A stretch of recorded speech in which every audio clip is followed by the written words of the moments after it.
ongoing series on the glories of our beloved Shri Bhajabhumi Shri Vrindavan Dham.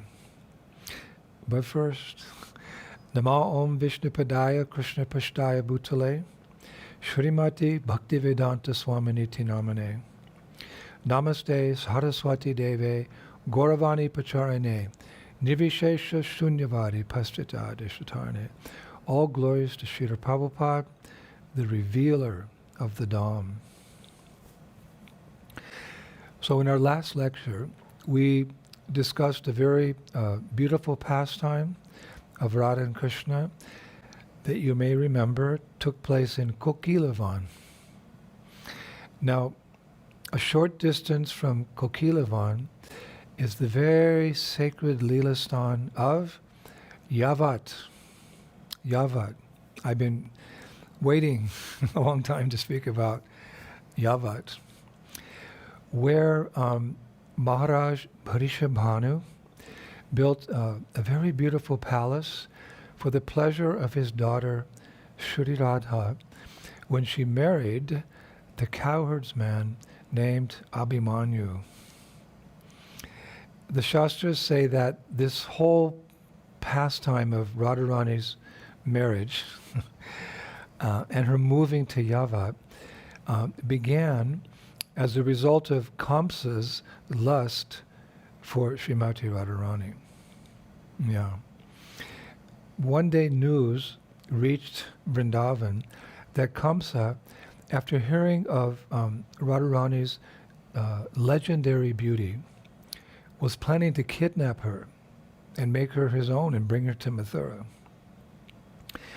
And when Sri Radha's grandmother, her name is Mukunda, got wind of this, she came and she took Sri Radha from Varshana, where she was living with her family, and hid her in a very beautiful place in the Vrindavan forest. That place is called Shatona. Shatona. And Sri Radha lived there in a charming cottage next to a lake called Shantanu Kund. Shantanu Kund. For quite some time, actually. But later on, to further protect her, Mukunda arranged for her to marry Abhimanyu. Now that marriage, it took place very quickly, one day, because Mukunda was scared, Kamsa's going to come. So to give further protection, she arranged this marriage to Abhimanyu. This happened very quickly. Not everyone knew.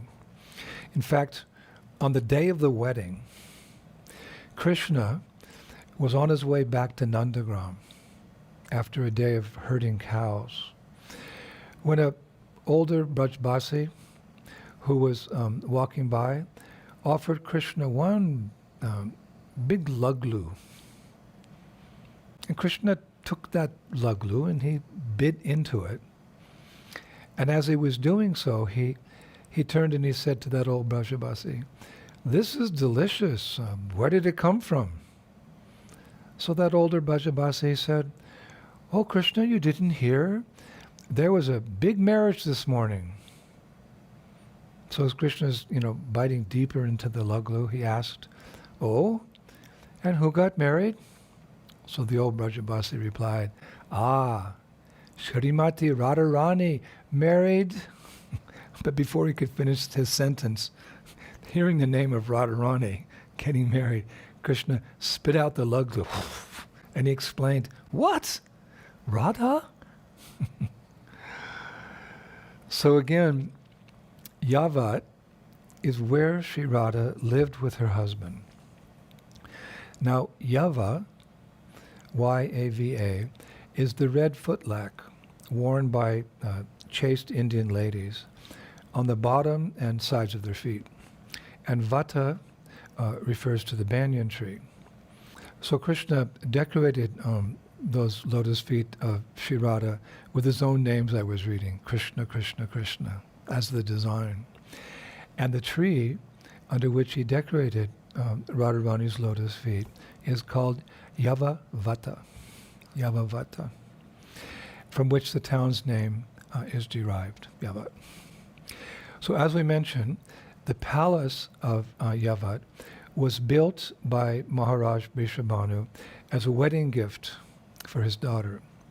And there's a very beautiful description of the original palace. It was very beautiful and very spacious, with wide alleys, etc. But because Radharani was forced to wed someone other than Sri Krishna, she simply saw it as a prison. And every night, seated in the moon tower of the palace, we read in Vrindavan Leelas that often these palaces, on top of the palace there was a moon tower where someone could sit and look at the beauty of the moon. So every night, seated in the moon tower of her palace, Radha would gaze towards Nandagram, where it's described unhappy Krishna was looking towards Yavat. So now, Radharani is Krishna's eternal consort. But for the sake of pastimes, she was apparently married to Abhimanyu. Srimati Rádharáni and all her friends actually, as we know, lived in and around Varshana in their youth until they were of marriageable age. And after their weddings, they all moved to Yavat with their husbands. Radharani moved with Abhimanyu to Yavat in the palace, and all her girlfriends, they also came to Yavat with their husbands. But Yogamaya deceives these husbands, and they never actually see their wives. The scripture states that, quote, the women they see are only shadows of them, unquote. And the gopis, who are actually expansions of Krishna's own pleasure potency, as is Sri Rádhá, they can never be touched by any other man other than him. The example is given just like Sita was always saved from the hands of Ravana, even though she had been kidnapped by him. She was the goddess of fortune. So Ravana could never really touch Sita. So Krishna, you could say, is the true husband of the gopis, and their marriage to others is just an illusion created by Yogamaya to enrich his loving pastimes. It's described that, quote, dull-witted Abhimanyu counts his wealth in cows. Thus he lives mostly in his barns, while Radharani's mother-in-law, Jatila, and her daughter, Kutila, are always preoccupied with their many household chores. So these coward men, it's just a leela, it's a pastime. They're married, but they don't actually ever see these gopis. Only Krishna sees them. But it appears they're married, so that when Krishna meets the gopis or meets Radha, the intensity of that sambhoga, that meeting, is enhanced, or it's increased. So Jatila is the mother of Abhimanyu, and thus Radharani's mother-in-law, and Kutila is the sister of Abhimanyu. And together they play the role of trying to keep Radha and Krishna from meeting. And in doing so, again, we see a constant theme. We're reminded of a constant theme in Vrindavan, that in separation, Radha and Krishna's love for each other intensifies, and again, making their meetings more relishable. And everything is made even more intense by the fact that just as Jatila and Kutila are always trying to stop Radha and Krishna from meeting, Radharani's gopi friends are always trying to unite Radha and Krishna at Yavat. So Yavat's a very special pastime place. Parakiya Bhav is very prominent there.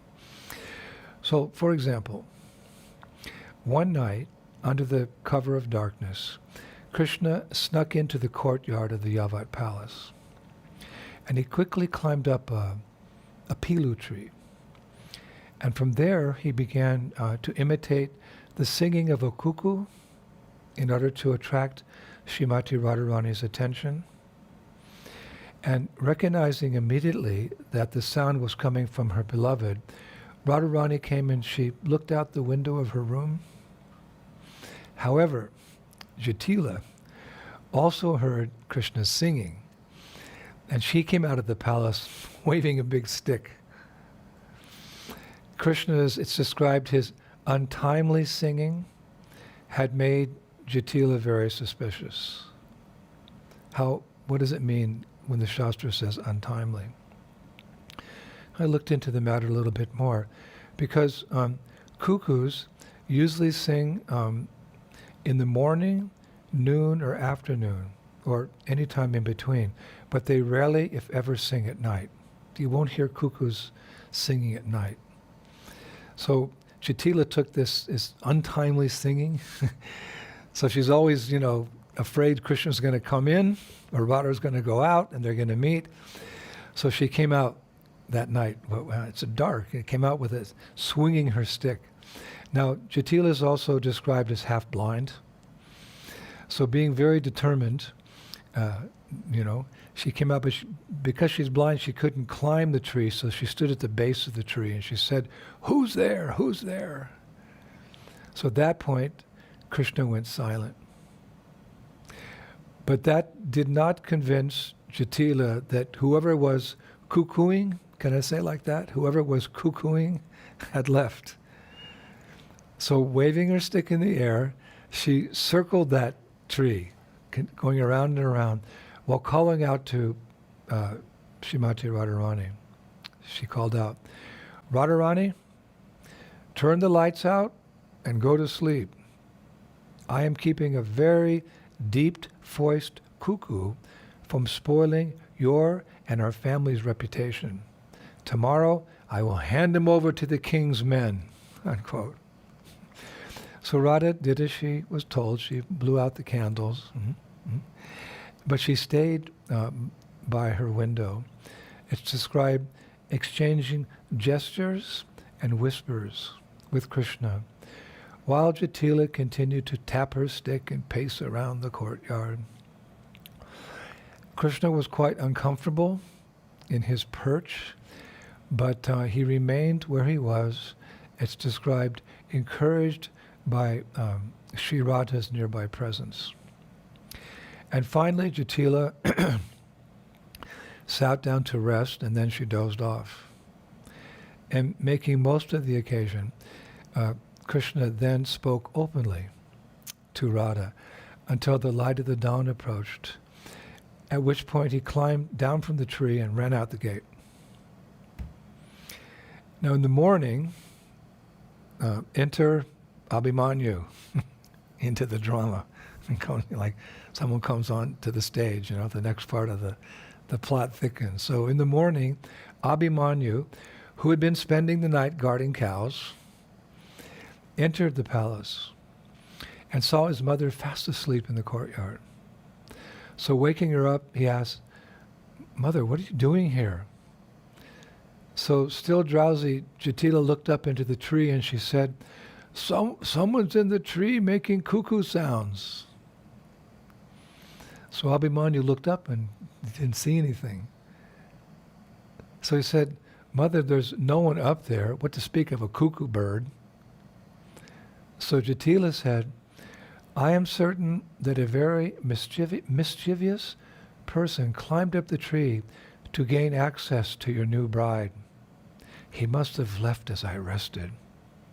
So Abhimanyu, he was doubtful, but he said, "Mother, if you fear such a danger, then from now on I will lock the main gate every night."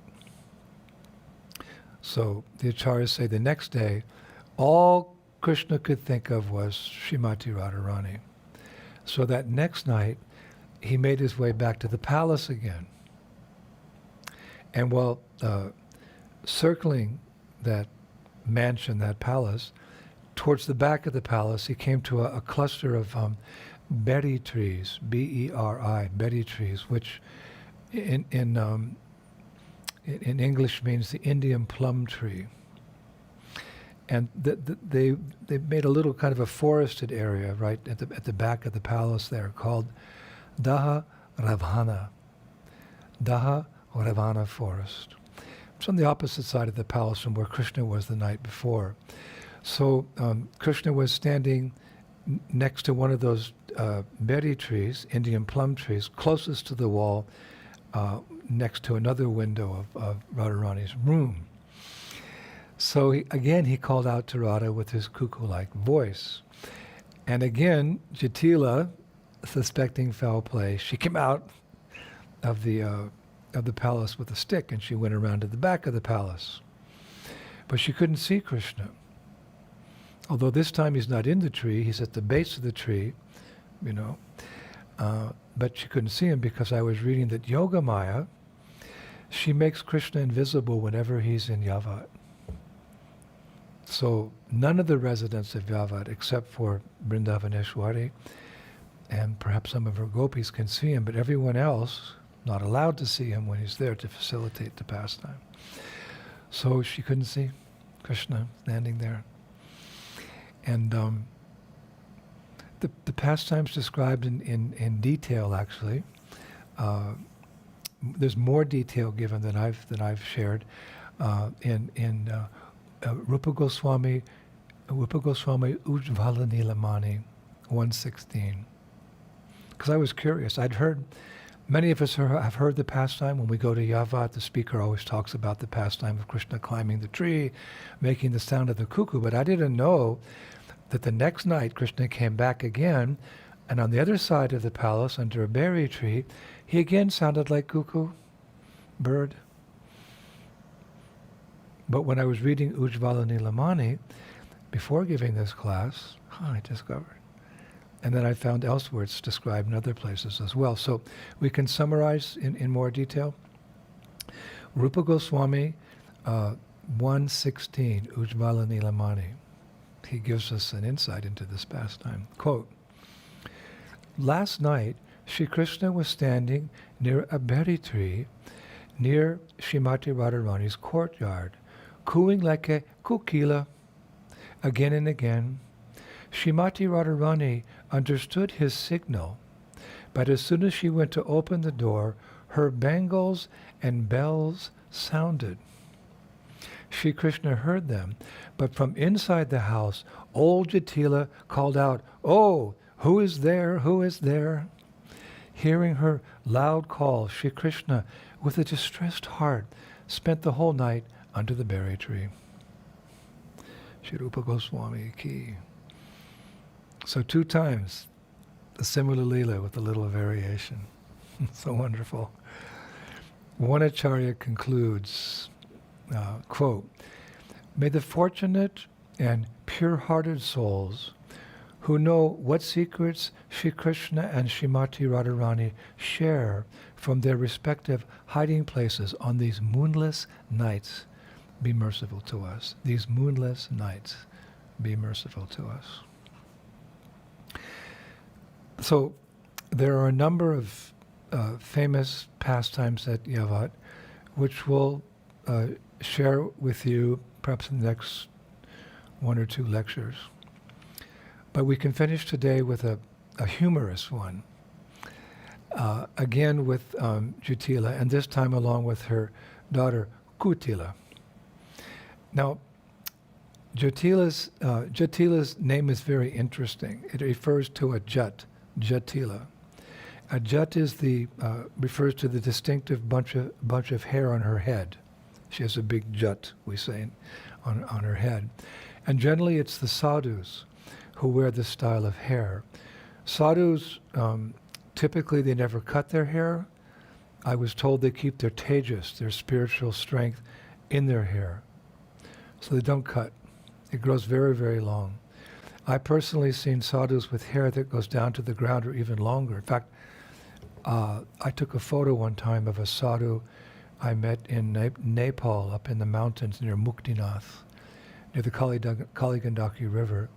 The photo shows his hair extending, well beyond his body, like 6 or 7 feet beyond his body or more. He told me that his parents never cut his hair, and he left home as a youth to become sadhu, so he never cut his hair his whole life. So sometimes in these cases, I was told that the sadhus, they tie their hair up in this, it's not even a top knot, it's just a big bunch of hair.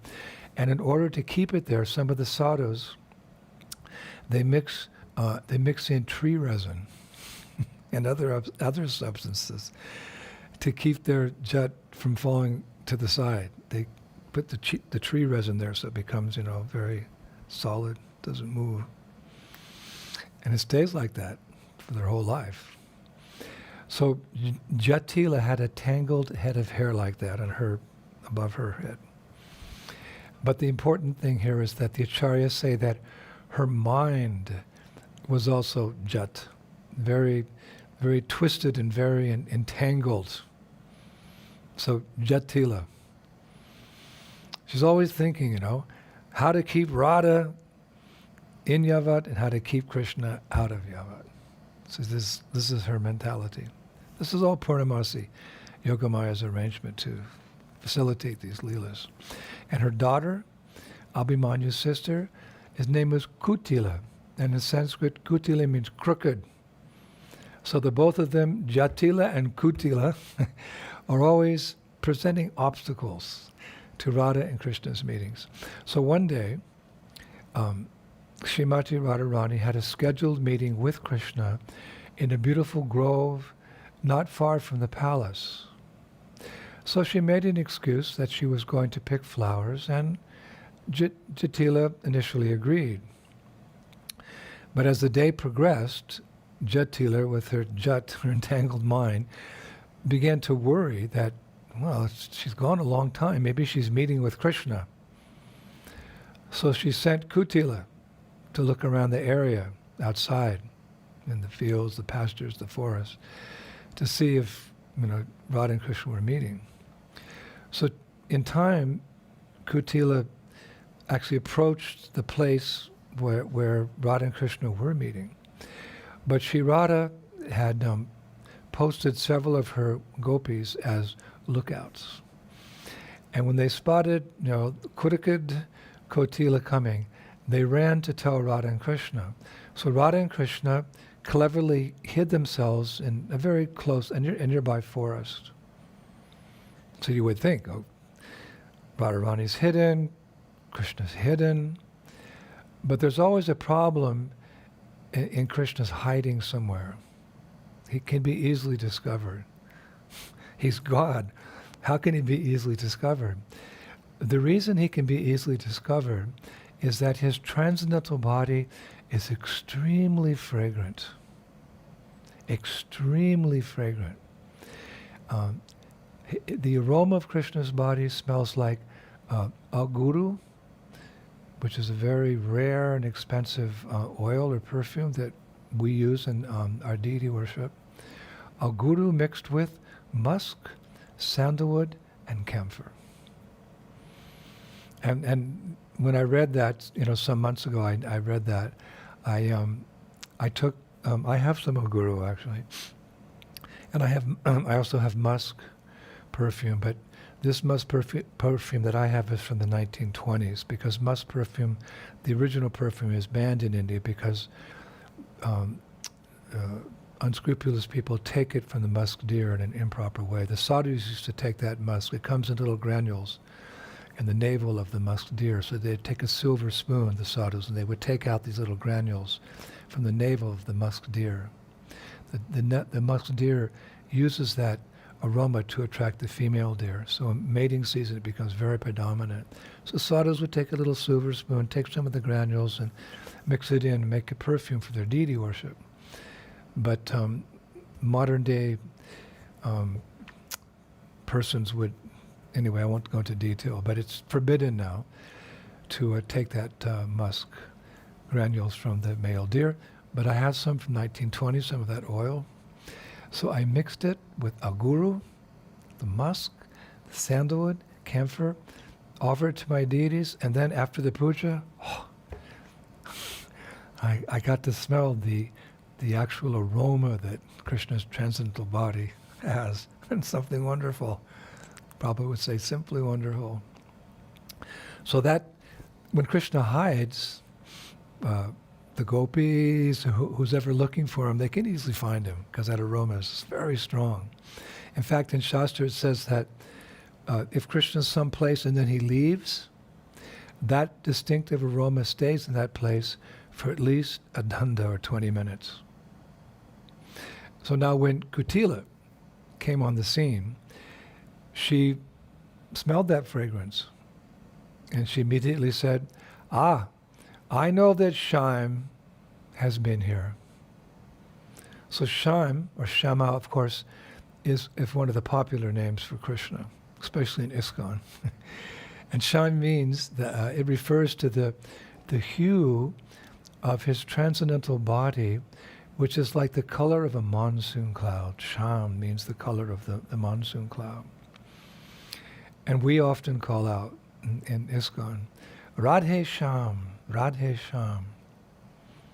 And that's good because Radharani's form is golden. Tapta Kanchana Gorange, Radhe Brindavaneshwari. But more specifically, what color gold? Well, the color of gold that when it's been melted down 10,000 times.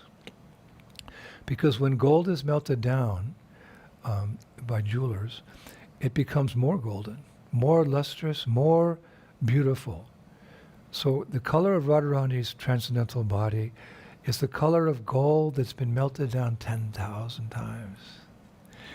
And because Krishna's body is the color of a monsoon, a dark, grayish, bluish black, you could say, monsoon cloud, when Radha and Krishna are together, it's described that they look like lightning in a monsoon cloud in the monsoon season. Like here, right now, here in India, we're in monsoon season. I'm in Maharashtra, so it's very prominent here, the monsoon season. And sometimes I look in the sky and I see this dark, bluish black monsoon cloud coming there. You see this bolt of lightning, very bright lightning. And I think, yes, that's how it's described in the scripture. Vrindavaneshwari, Srimati Rádharani's golden form with Krishna's bluish black monsoon cloud. So I've seen, I can understand the analogy, very clear. Being in India you can see these things. So anyway, as Kutila approached the area where Radha and Krishna were, that I know Shyam is here.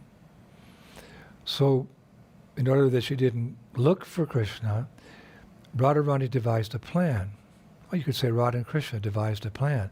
Radharani came out of the forest with a basket of flowers, as if she had been picking the flowers. But due to the strong aroma of Krishna's form, Kutila said, Sri Rádhá, I know Shyam's been here. But in Sanskrit, of course, words can have different meanings. We've discussed that many times. So Shama can also mean nighttime. So Radharani said to Kutila, Oh, Kutila, no, the night is no longer here.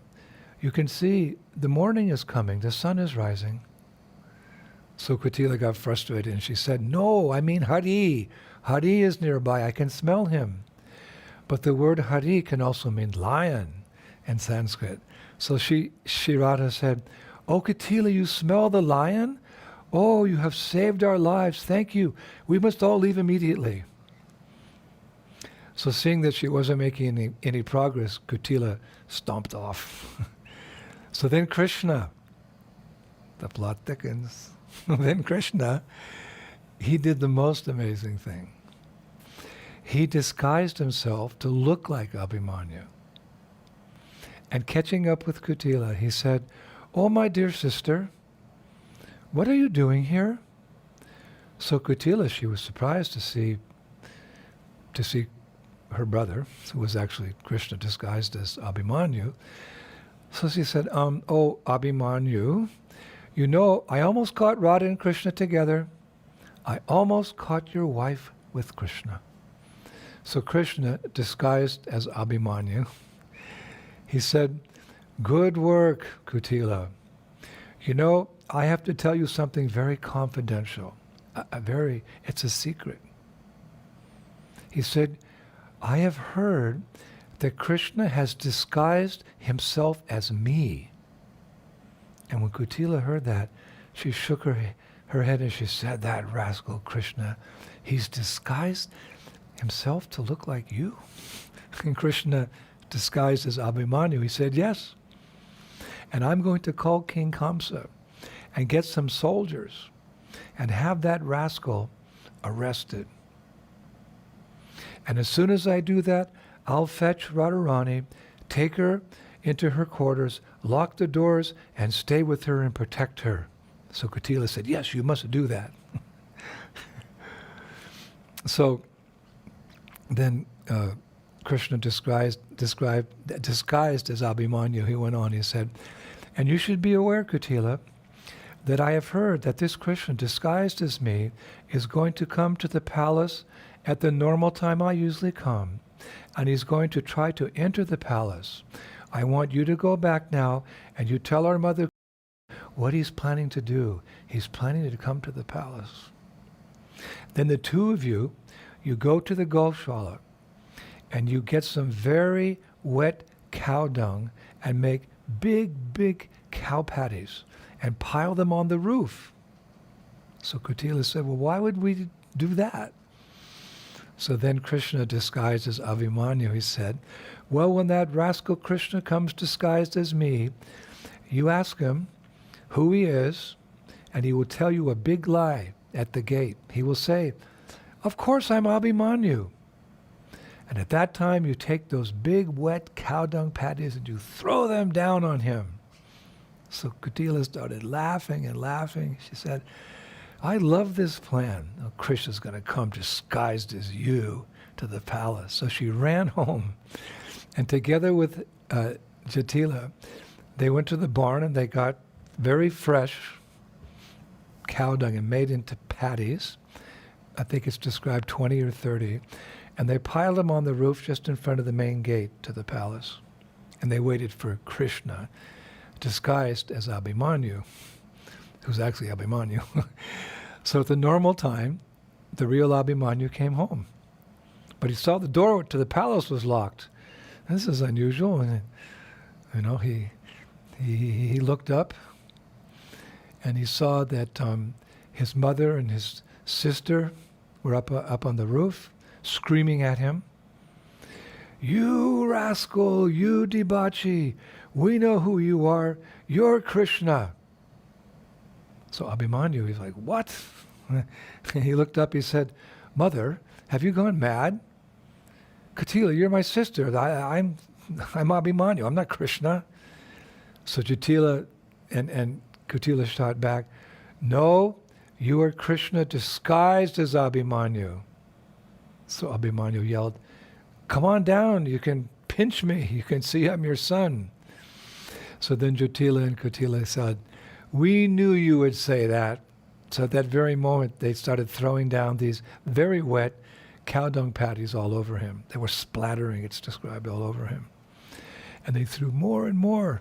And finally they knocked him down, and finally, all you could see was his nose, and I think his few fingers covered in a cow patty. Popped his head out, and he said, my mother and my sister must have been possessed by a ghost. I have to go to Mathura to get an exorcist who can take ghosts out of people's bodies."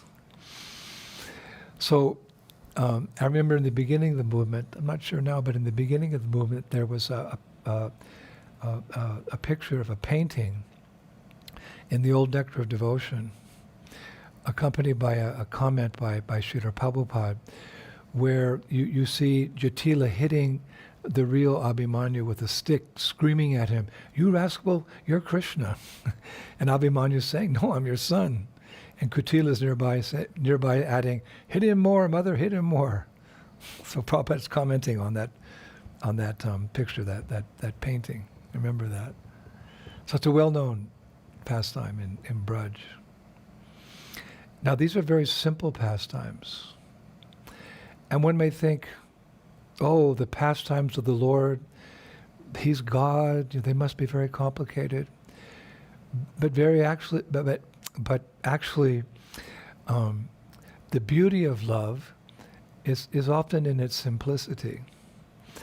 That things that happen may not appear to be so significant, they may be very simple, but it's the mood in which they happen that makes them important to the lovers. They can be sitting on a bench and just, the boy hands the girl a flower and melts her heart.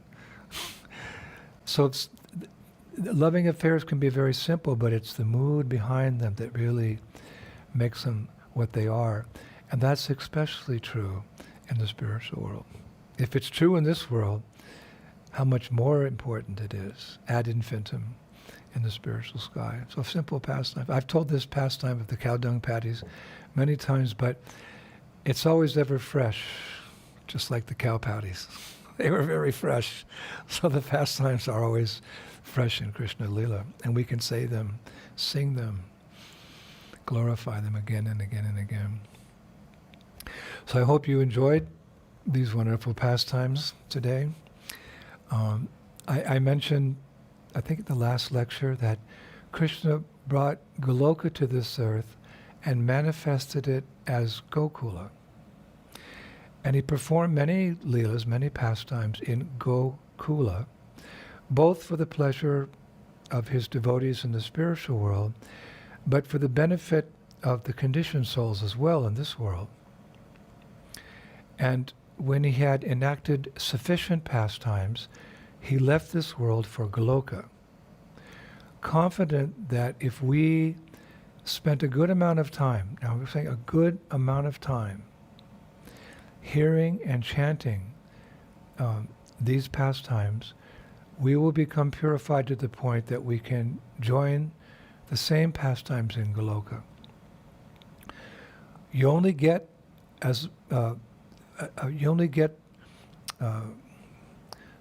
from something as much as you put into it. Like, if you're an athlete, you can't just show up at the track and start running. As much time as you put in training and into your lifestyle, actually, as an athlete, as much as you put that into that, effort into that, that will be the result of the race. So it's also true in the spiritual equation. We have to find time. Shravanam Kirtanam brings Krishna Smaranam. Kali Yuga, we're all very busy as bees, and that is necessary, but we have to find time. As much time as possible, because it's so purifying. So Krishna, in a beautiful verse I found in Srimad Bhagavatam, 11th canto, first chapter, verse 6 and 7, we hear how Krishna felt that he had given us enough time, enough material, enough subject matter. His pastimes are infinite. You can't count how many pastimes there are. But when he came to this earth, this particular verse in 11th canto, I found it so interesting. Krishna left this planet when he felt that he had given us sufficient leela to hear and chant about to become pure devotees. So I thought that would be a really appropriate verse to listen to today, to hear. So I will finish. Really good verse from 11th canto, Srimad Bhagavatam. Quote, "The Supreme Personality of Godhead Krishna is the reservoir of all beauty. All beautiful things emanate from him, and his personal form is so attractive that it steals the eyes away from all other objects, which then seem devoid of beauty in comparison to him. When Lord Krishna was on the earth, he attracted the eyes of all people. When Krishna spoke, his words attracted the minds of all who remembered them. By seeing the footsteps of Lord Krishna, people became attracted to him, and thus they wanted to offer their bodily activities to the Lord as his followers. In this way, Krishna very easily spread his glories, which are sung throughout the world by the most sublime and essential Vedic verses.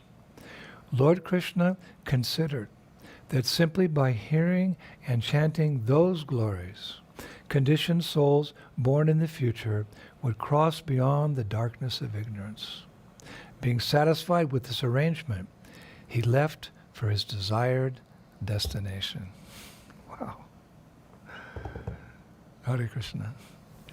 So Prabhupada also said that just as Krishna and the sages, they cross over the ocean of material nescience, material existence, as the sages cross over the ocean of material existence with the boat of transcendental knowledge, and they get to the other side.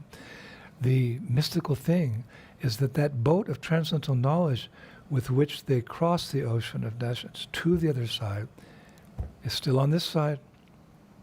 It remains on this side of the ocean. And we can also get in that boat of transcendental knowledge and cross the ocean of nescience to join Krishna and his eternal associates in the spiritual world. And therefore these lectures. So many lectures these days. So many of my godbrothers and godsisters are lecturing. I think the lecturing has increased 1,000-fold, at least online, during these present historic times of the pandemic. So that's the silver lining, as we've discussed many times, in this cloud of darkness in Kali Yuga. So thank you, everyone, so much. And I will be back in a couple of days with more leelas about Yavat. Stay tuned. There's some really wonderful leelas about Yavat. I will take your leave. Shishi Gaur Nitai ki, Shishi Krishna Balaram ki, Shishi Radha Shamasundar ki, Vrindavaneshwari Srimati Rádharáni ki, Srila Prabhupada ki, Golok Vrindavan Dham ki, Gokul Vrindavan Dham ki, back home, back to Godhead. Srila Prabhupada ki, Jai Jai Sri Rádhá. Sham, Shri Rádhá, Shri Rádhá Sham, Hare Krishna.